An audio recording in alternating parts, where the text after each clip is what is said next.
So let's go ahead and continue looking at bases other than E. Before we get into specific rules for the derivatives, let's take a quick look at this example here at the beginning, just as a quick warm-up. We're going to use logarithmic differentiation to find dy dx in this equation. Okay, so what do we mean by taking logarithmic differentiation?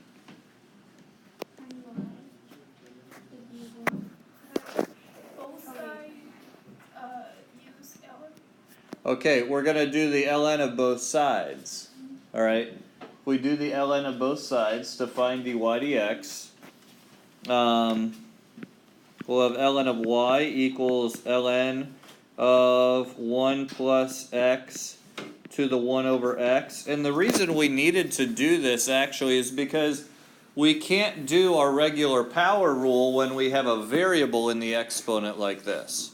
Okay, we couldn't like pull that out in front and then put 1 over x minus 1 or something in the exponent. That only works if you have real numbers in the exponent. Okay, so we do the natural log on both sides so that we can pull out that exponent 1 over x times ln of 1 plus x. Alright? Now, that's helpful because now we can actually take the derivative. Okay? So on the left side, what's the derivative with respect to x of ln of y?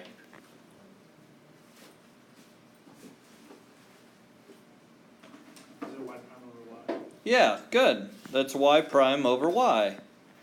And on the right-hand side, if we do the derivative with respect to x, how are we going to have to do that? 1 over 1 plus x. It's the product rule, right? So the derivative of the first one, what's the derivative of 1 over x? Oh, no. That's the integral. Negative 1 over x squared.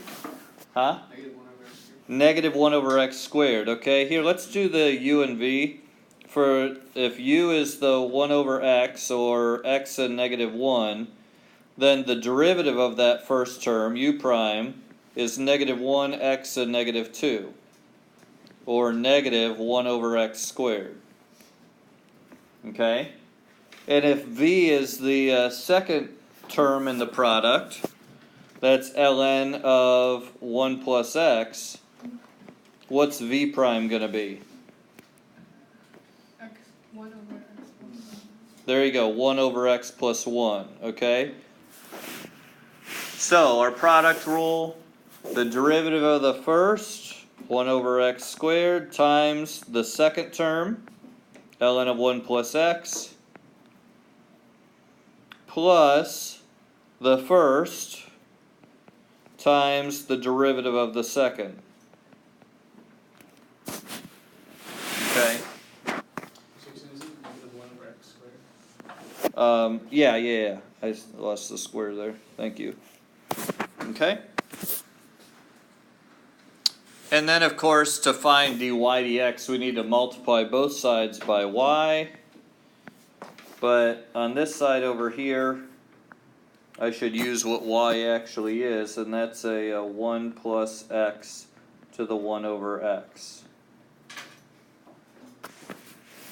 Okay? So dy dx is going to be, and you could do a little bit of simplifying here. Let's make that a negative ln of 1 plus x over x squared plus 1 over x times x plus 1. And that is all times a 1 plus x to the 1 over x power. Okay?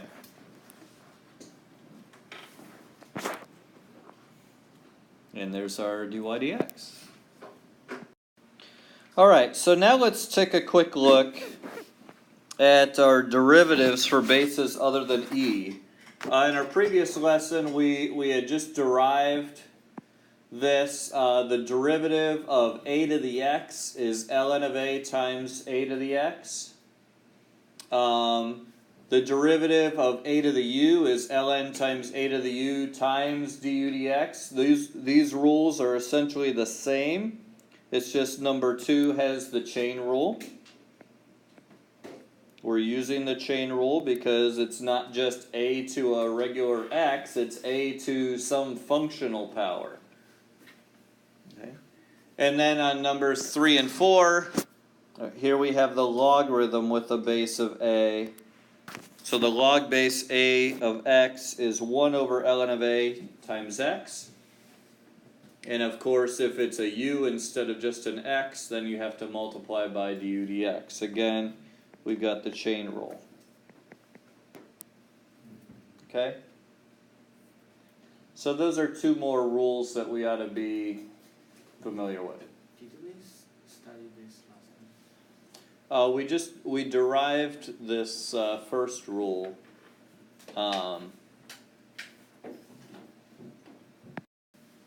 Okay.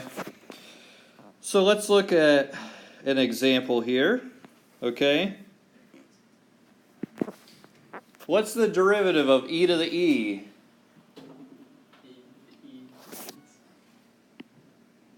What's the derivative of e to the e power? 1. No? 0. No. Why do you say 0? Because the constant? Yeah, it is. It is a constant. You're right. All right. It's 0. You guys figured it out faster in 3rd period. They looked at me like, wait. That's okay. Yeah, e is a constant, right? So it's just the derivative of a constant is 0. All right. Don't forget e is a constant. How about the derivative of e to the x? E to the x, okay? All right. They do get more challenging. All right. How about the derivative of x to the e? 0. E to the x to the e. E minus 1. There you go, William. Good. It's x raised to a constant power, right? So I can just use the power rule. E times x to the e minus 1. Okay?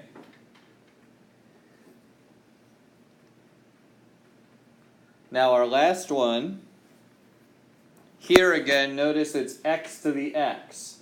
it looks like we're going to use the power rule, but it's a variable in the exponent, so I've got to do something else. And hint, hint, use logarithmic differentiation. Okay? So I'm going to take the natural log of both sides, and this is similar to the one that we just did as our warm-up. Okay? So we've got y prime over y. I'm going to pull the x out of the exponent, so it's x times ln of x. And now I can take the derivative of that. Okay, I already took the derivative of the left-hand side. Now I can take the derivative of the right using our product rule. Okay, so we have y prime over y is the derivative of x is 1, so it's 1 times ln of x plus x times the derivative of ln of x, which is 1 over x. So y prime over y is ln of x plus 1. Don't forget, we are going to then multiply by y.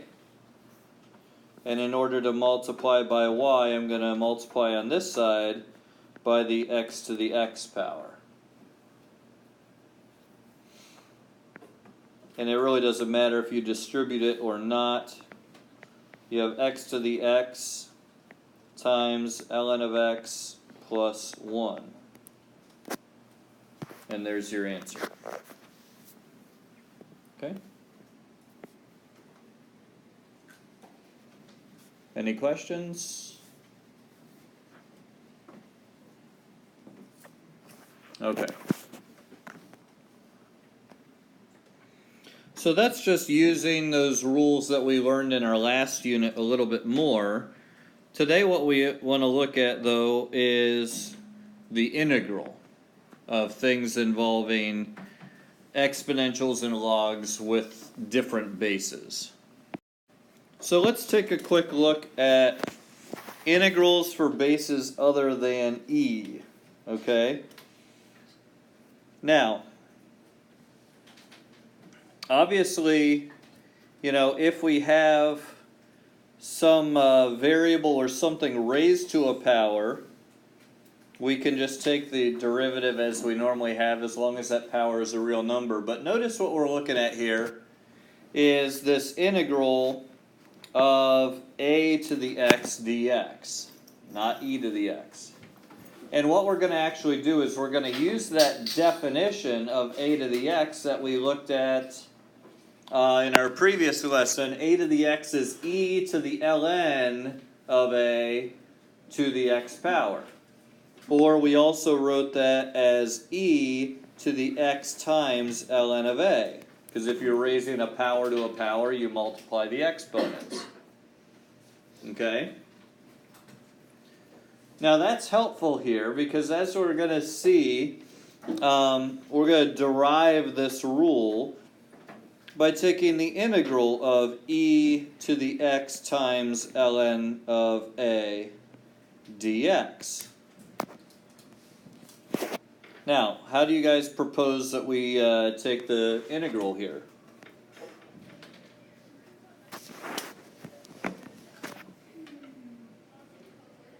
Any ideas?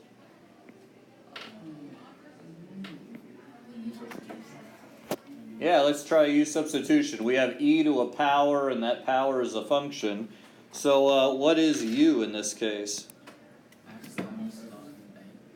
X times the ln of a. And is a constant?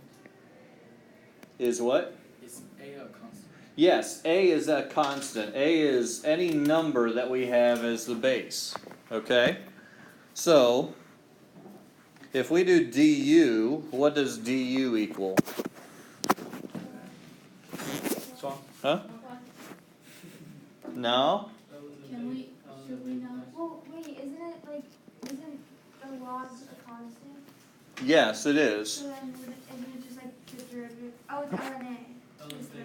Yeah, this is linear, right? It's ln of a times x. So that's a linear. So it just ends up being ln of a dx. Okay? So I have the integral of e to the x times ln of a dx. I'm going to need to multiply by the ln of a. And that's okay, since that's a constant. I can do that as long as on the outside I multiply by 1 over the ln of a. Okay? So now I have 1 over ln of a times the integral of what? E to the u du. Okay? Notice here, right here is my du. Okay? Here is the u. Okay? Alright, so now I have something that I actually know how to integrate. E to a power, the integral of e to a power is e to the power. Alright, so that's just e to the u. And now I simply need to plug in my x again, or my x ln of a in this case.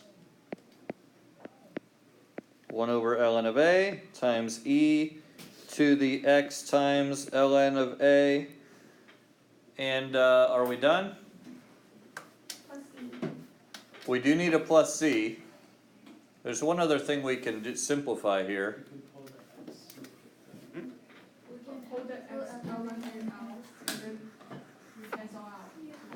Okay, yeah. Remember this, e to the x times ln of a equals a to the x. That's where that came from in the first place. So it's 1 over ln of a times e to the ln of a to the x, which is e and ln cancel out. It's just a to the x. And now I'll throw on the plus c. Okay? So you can see here the rule that we're given. The integral of a to the x dx is 1 over ln of a times a to the x. Alright? If you think about it, it's exactly how the derivative was. Okay? You did your a to the x times 1 over. Okay?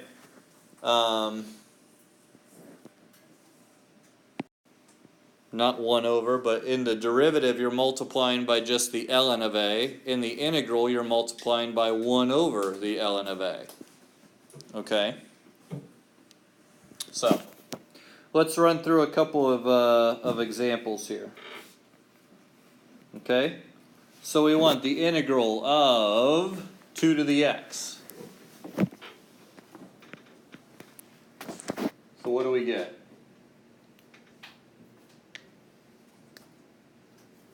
Using our rule that we just looked at, 1 over ln of 2, 1 over the log of the base, yeah, times 2 to the x, alright? And yeah, we've got a plus c here. So again, if you just write it down identical to what you see, 2 to the x, but then you multiply it by a 1 over ln of 2. Okay.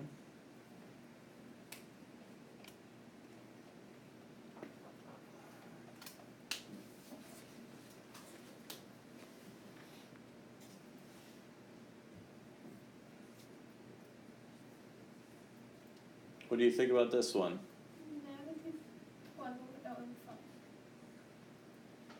Negative 1 over ln of 5?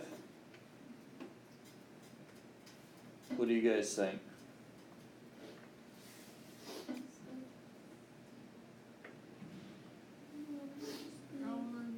One over ln of 5, Which is ln of 5. and then 5 to the negative. Can we just use the rule that we learned? No. Maybe use substitution. Yeah. The rule we just learned is only for a constant to the x power, right? This isn't a constant to the x power, it's a constant to the negative x power. So you're right, we need to use some u substitution. U is a negative x. So du is negative 1 dx. Okay? So if I plug in a negative 1 here, and I need to put a negative 1 out here, now, check this out, now I can say that it's negative 1 times the integral of 5 to the u du. Do we have a formula for 5 to the u du? Yes. Okay, now that it's just a plain exponent, we can do it. Alright, so what would it be? Negative 1 times 1 over the ln of 5. Okay, times 5 to the u. 1 over ln of 5 times 5 to the u. Alright, so that's negative 1 over ln of 5 times 5 to the negative x.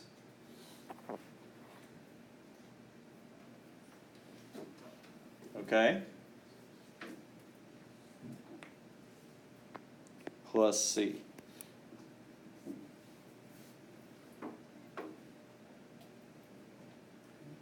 If you want to simplify that further, you can. Put that 5 to the x in the denominator.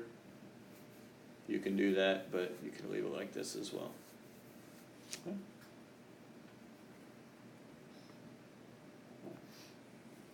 Try this one on your own. Kind of similar to the last one, but Might take another extra step or two. All right, what'd you guys let u equal? X minus, 3 minus x squared. 3 minus x squared. Now, you could have let it be 3 minus x, and then you would have had to do u substitution twice, okay? Or just letting it be 3 minus u, or 3 minus x squared.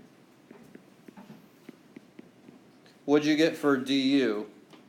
2, negative 2, and then 2 multiplied by 3 minus x. Okay. Yeah, there you go. Okay. So negative 2 times 3 minus x to the first power. And here you're using the chain rule. That's how we got the negative with the 2. Okay. So now we can multiply by a negative 2 here and a negative 1/2 here. So this equals negative 1/2 integral. And notice here, guys, that the negative 2 times 3 minus x dx is the du. Okay, so that's all du. And then we have times 7 to the u power that we're taking the integral of. Okay? What's the integral of 7 to the u?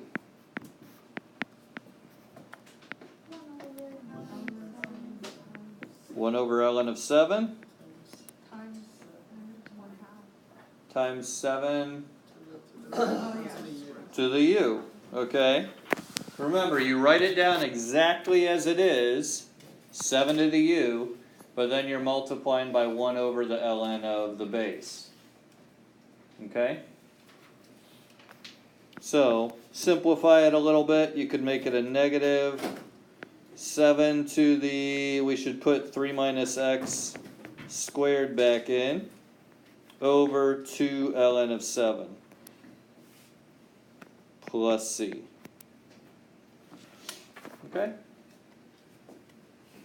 So, not terribly difficult, it's just another type of function that you can use, another formula you need to make sure that you know.